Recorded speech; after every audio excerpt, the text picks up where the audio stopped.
Hello students, आपण science part 2 चा second chapter आपण बघतोय. That is energy flow in the ecosystem.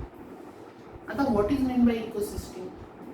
Ecosystem means there is interaction between biotic and abiotic factor. Means there is interaction between the living organisms and the non-living organism combined together to form an ecosystem. हे तुम्ही मला वाटतं 8वी मध्ये तुम्हाला हे झालेलं आहे. तर आता आपण बघणार आहोत की energy flow in the ecosystem.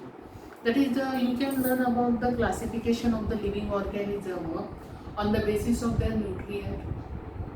You know that the first will be the producer, second is the consumers, saprophyte, decomposers are the classification of these living organisms on the basis of the nutrition.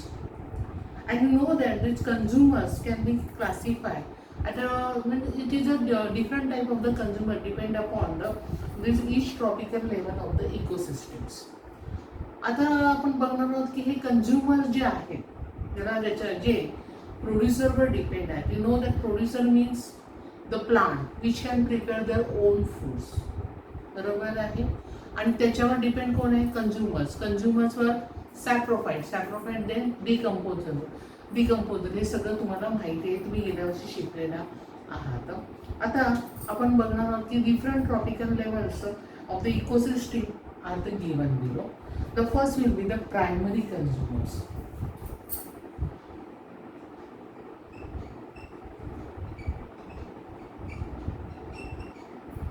That is called as a herbivores.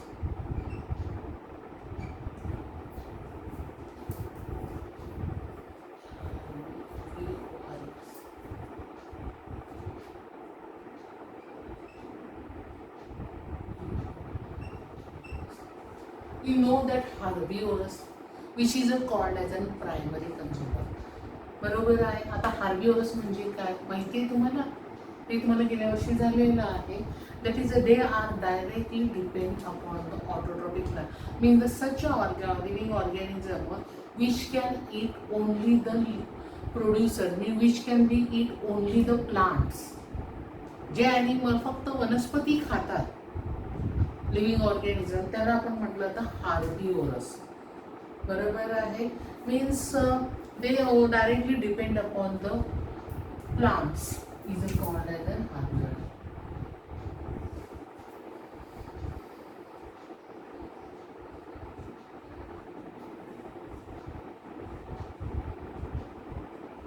आणि these are the called as primary consumer. सांगू शकता वेगवेगळे तुम्हाला नावं माहिती आहे सगळ्यांना. That is a cow, squirrel, grasshoppers are the examples of these. कारण जे लिव्हिंग ऑर्गॅनिझम प्लांट खातात त्यांना म्हटलं जातं हार्बिवोरस आणि त्यालाच म्हटलं जातं primary consumer. The next will be the secondary consumers.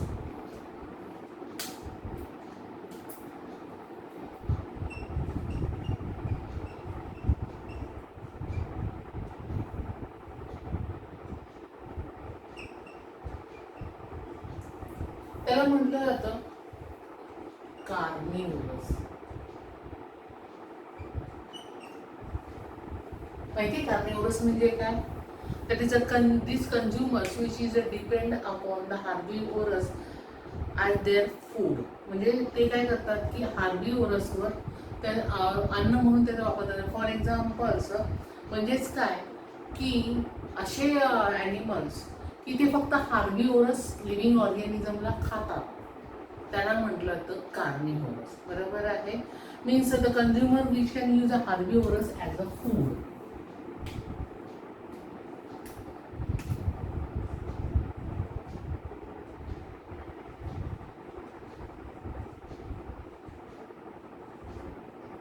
आपण सांगू शकतो वेगवेगळे. फॉर एक्झाम्पल फ्रॉग येतं, आऊल होतो, फॉक्स येतो. बरोबर आहे. हे सगळे कशामध्ये येतात?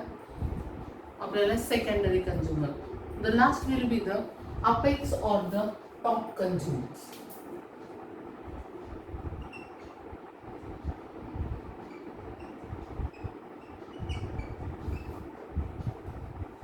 आता अपेक्स आणि टॉप म्हणजे तुमच्या लक्षात आलेलं आहे की these consumers which are used herbivorous as well as a carnivorous as a food. म्हणजे फॉर एक्झाम्पल लायन, टायगर हे जे ॲनिमल्स असतात की ते फक्त म्हणजे हार्बिओरस पण प्राण्यांना खातात, कार्निओरस पण प्राण्यांना खातात आणि no other animal feed on they, म्हणजे बाकीचे कुठलेही ॲनिमल त्यांना खात नाही.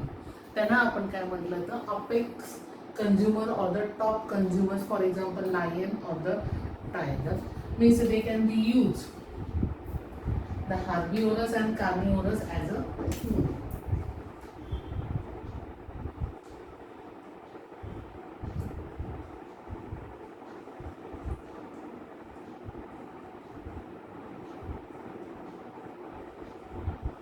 बरोबर आहे. And no other animal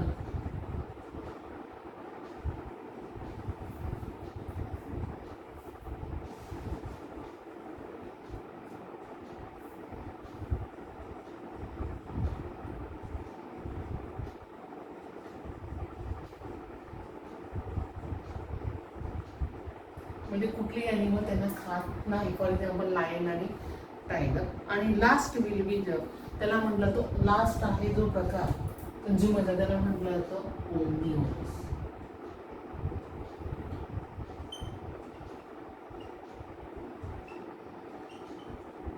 means the mix consumer पण त्याला म्हटलं जातं. नाव पण वाटतं.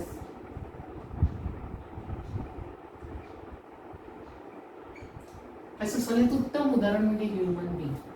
आता तुम्ही म्हणाल ह्युमन बिंग कसं काय, can be feed on the herbivorous as well as an carnivorous. म्हणजे ते जे आहेत ते हार्बिओरसला पण खातात ॲज वेल ॲज अ कार्निओरसला पण खातात. त्याला म्हटलं जातं ओमनिओरस.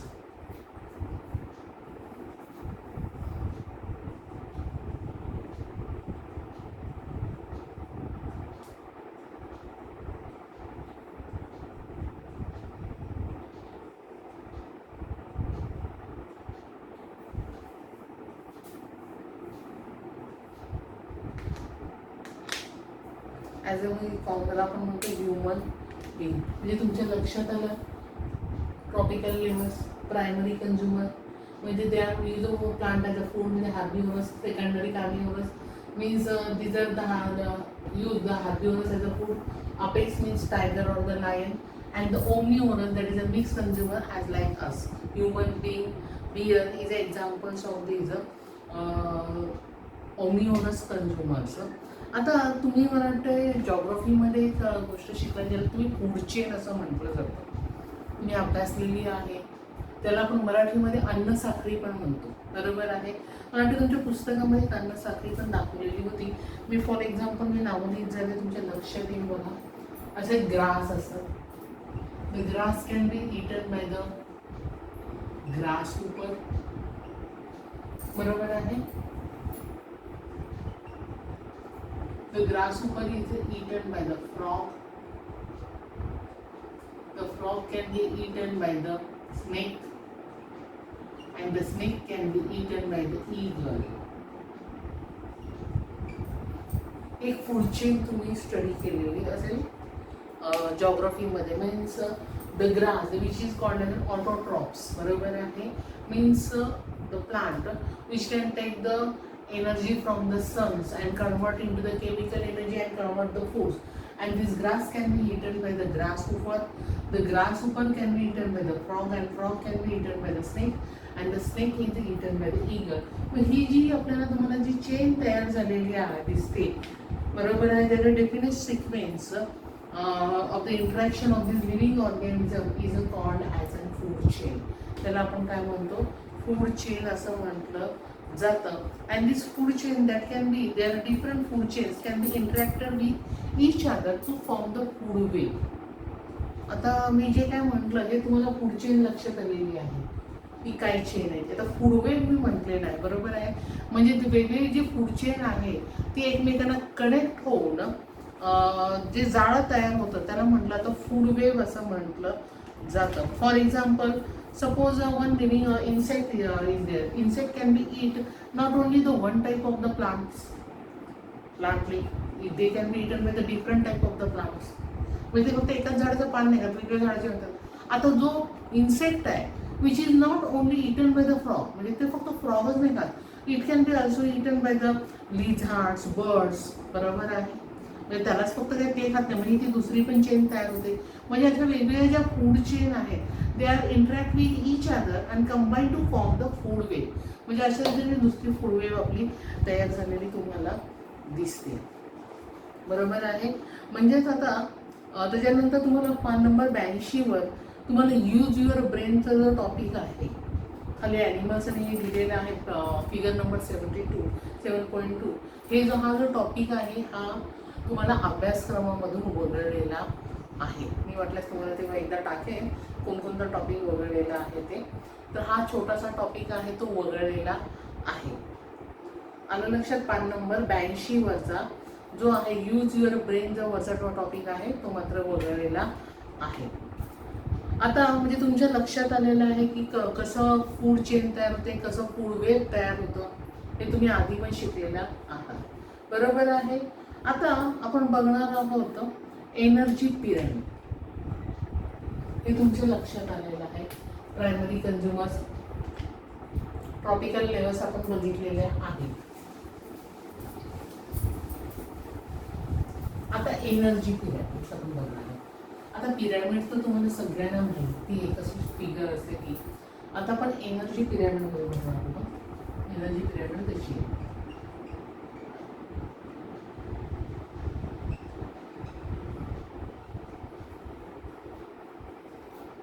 आता एनर्जी पिरामिड जी तयार झाली ती ट्रॉपिकल लेवलने तयार झाली आहे. आता ट्रॉपिकल लेवल म्हणजे काय, each level of the food chain, म्हणजे प्रत्येक फूड लेवलची जी चेन असते, लेवल असते, त्या लेवलला म्हणलं तर ट्रॉपिकल लेवल. म्हणजे each level of the food chain is a called as an tropical level and each tropical level is a step at which the organism can be obtain the food. म्हणजे अशी step आहे की त्या ठिकाणी ऑर्गॅनिझमला food असं मिळतं आणि त्यापासून जी चेन तयार होते ती जी आपण दाखवतो ती पिरॅमिड असं म्हटलं जातं.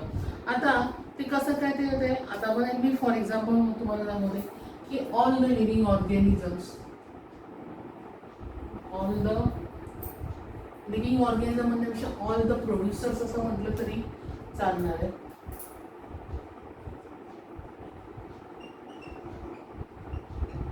in ecosystem which is eaten by the herbivores.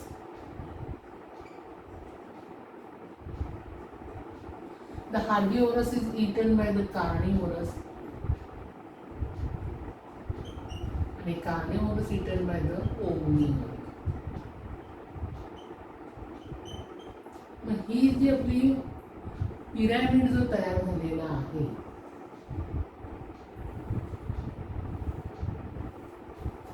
त्याला म्हटलं तर एनर्जी पिरॅमिड. म्हणजे हे जे आहे तो आहे प्रोड्युसर आहे,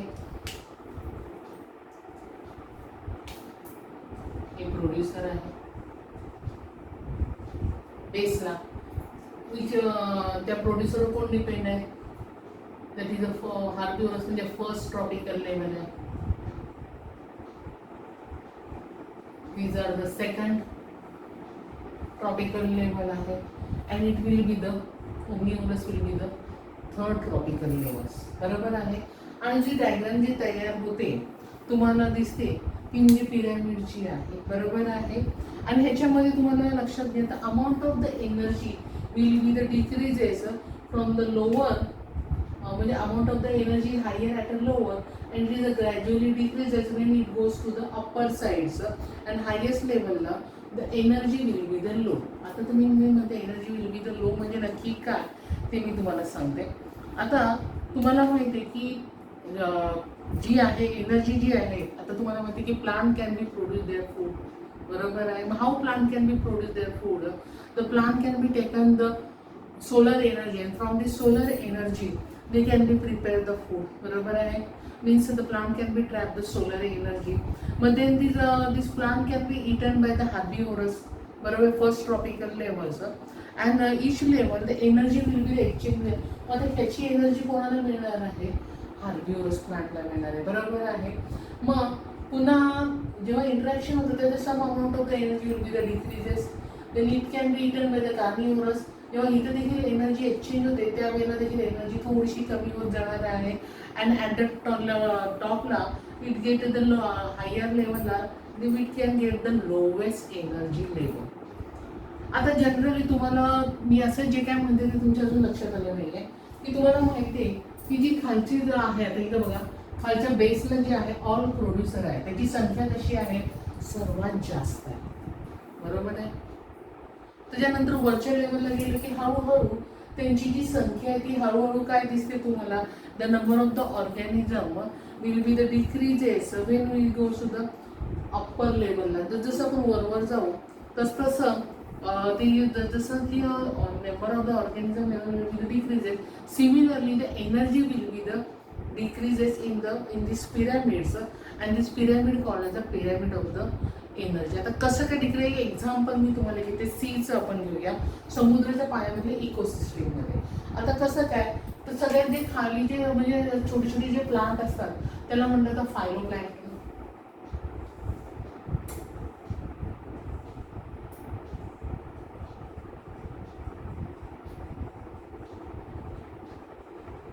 This phytoplankton can be eaten by the zooplankton. छोटे छोटे जे हे असतात ते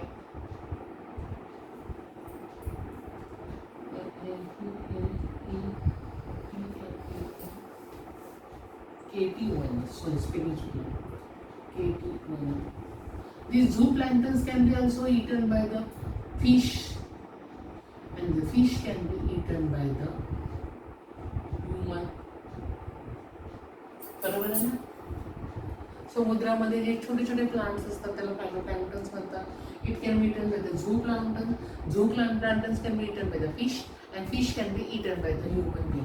आता आपण एनर्जी बघूया. आता phytoplankton plant can be track the solar energy. बरोबर आहे. मग त्या सोलर एनर्जी हे स्वतःच ट्रॅक करतात कारण it is which is an autotroph. मग ह्याची जी एनर्जी आहे suppose it is energy will be the 10,000 kilo calorie.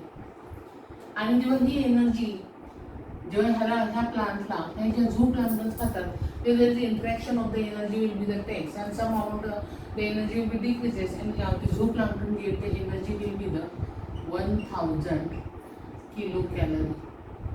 The zooplankton can be eaten by the fish and it can get the energy will be the 100 kilocalorie. And this can be eaten by the human being. The human can get only the 10 kilocalories. बरोबर आहे. म्हणजे when the different level the energy exchange in the food change. बरोबर आहे. आणि initial quantity of the energy will be the goes on decreasing. बरोबर आहे. म्हणजे initial energy काय होत जाते डिक्रीज होत जाते from the lowest level to the highest level. जसं लोवेस्ट लेवल आपण हायेस्ट लेवलला जाऊ तशी एनर्जी काय होत जाणार आहे डिक्रीज होत जाणार आहे. म्हणजे कारण ही स्वतः काय करतात प्लांट त्यांना ट्रॅक करून येतं म्हणजे याच्याकडे भरपूर आहे. त्यानंतर हे इथे जाताना तेव्हा एनर्जी काय होते पूर्ण संपूर्ण ट्रान्सफर नव्हतं त्याचे काय एनर्जी थोडीशीच एनर्जी याच्याकडे पुन्हा थोडीशी याच्याकडे पुन्हा थोडीशी ह्याच्याकडे. म्हणजे जसं आपण टॉप लेवलला जाऊ तसं एनर्जी काय होत जाणार आहे डिक्रीज होत जाणार आहे. आणि म्हणून जो पिरॅमिड तयार होतो त्याला म्हटलं तर पिरॅमिड ऑफ द एनर्जी. काय म्हटलं तर त्याला पिरॅमिड ऑफ द एनर्जी. आता हा जो पिरॅमिड ऑफ द एनर्जी तयार झाला माहिती आहे म्हणजे अशा रीतीने एनर्जी म्हणजे प्लान करून first tropical level second tropical levels and omnivorous अशा रीतीने जातात. पण after the death of this living organisms the energy can be available for the decomposer.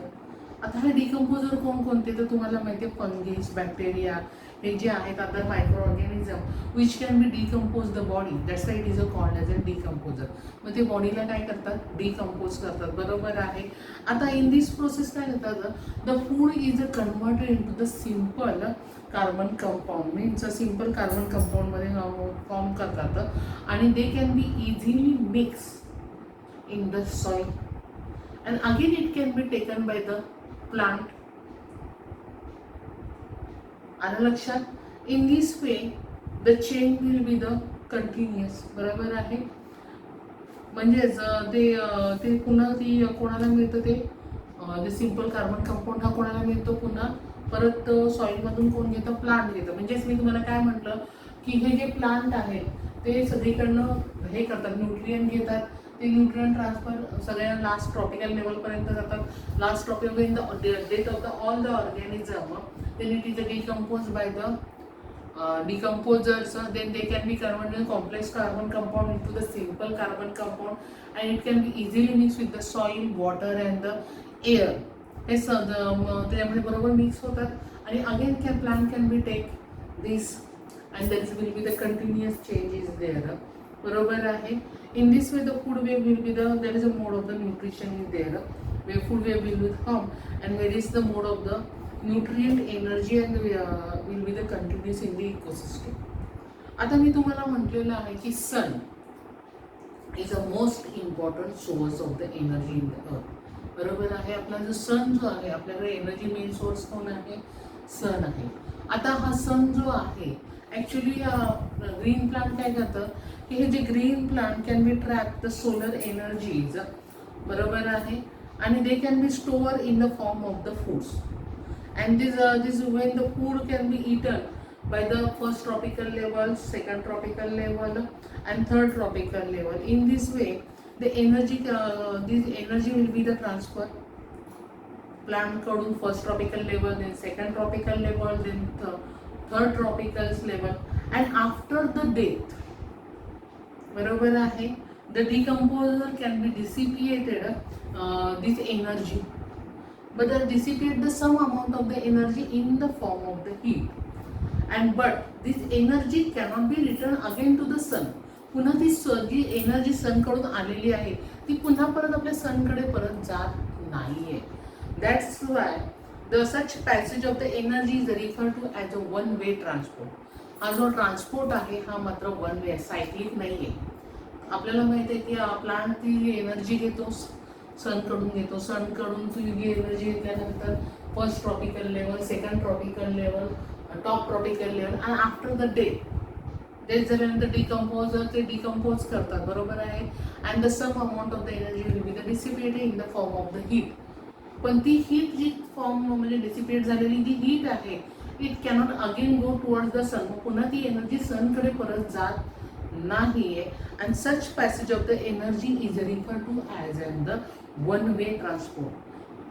Give the reason असं विचारलं की sun energy is called as a one way transport. तर का ते तुमच्या लक्षात आलेलं आहे, कारण ट्रॅप केल्यानंतर सगळ्या ट्रॉपिकल लेवलकडे जाते, पण डिकम्पोज झाल्यानंतर पुन्हा ती परत सनकडे जात नाही.